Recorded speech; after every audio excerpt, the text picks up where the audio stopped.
எல்லாருக்குமே வணக்கம். நான் டாக்டர் கபில். நான் சோளிங்கர் சட்டமன்ற தொகுதியின் வேட்பாளர் தாவேக்கால. சோளிங்கர் சட்டமன்ற தொகுதியில் அன்வதிகாம்பேட்டை ஊராட்சிக்கு வந்திருந்தோம். ஒரு கேம்பெயின் பண்ணலாம்.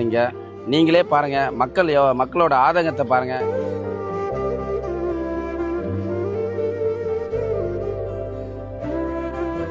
டேங்க் ஃபுல்லாக மொத்தமே போயிட்டு இருக்கு. இப்போ அது வந்து ஸ்கூல் பசங்களும் உள்ள இருக்காங்க. ஸ்கூல் இருக்கும்போது அந்த டேங்க் விழுந்துருச்சுன்னா பசங்க மேலதான் விழுவும். அது இங்க இருந்து ஷோலிங்கர் போகிறது எங்களுக்கு பஸ்ஸே இல்ல. அதுவும் இல்லாம அந்த காவா 5 வருஷமா மூடாமலே இருக்கு.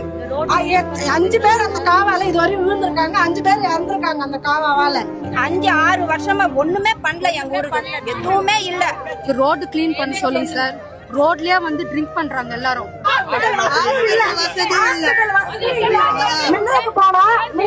ஒரு டாக்டர் கூட இருக்க மாட்டேன்றாங்க.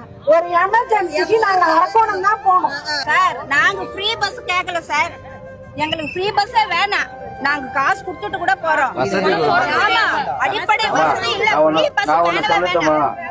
நம்ம முன்ரத்னம் ஐயா வந்து அவரே பல பஸ் வச்சிருக்காரு. 4 வாட்டி அவர் எம்எல்ஏ ஆனார். 20 வருஷம் அவர் நினைச்சிருந்தா சொடக்கு போற நேரம் ஒரு பஸ் இந்த பக்கம் வருது. ஆட்சிக்கு வந்த பிறகு 2-3 வாட்டி வந்து பார்த்தாதான் சார் விஷயம் தெரியும். இந்த மாதிரி ஓட்டு கேக்குற அன்னைக்கு வர்றாங்க, அதோட முடிஞ்சிடுது. திரும்பி யாரு எம்எல்ஏ கூட தெரியாது. நீங்க வரணும். அவருக்கு எக்ஸ் ஆயிடுச்சு, அவருக்கு விட்டுடுங்க. நீங்க வரணும். இனிமே நீங்க வரணும். ஒரு இன்ட்ரெஸ்ட் இருக்கு, மாறணும்னு சொல்லிதான் இப்ப போடுறாங்க. அது நீங்க தான் செய்யணும். இதுக்கு முன்ன வந்தவர் என்ன பண்ணாருன்னா அது ஆன கதை சார். இனிமே அவர் கதை தான் பேசணும்.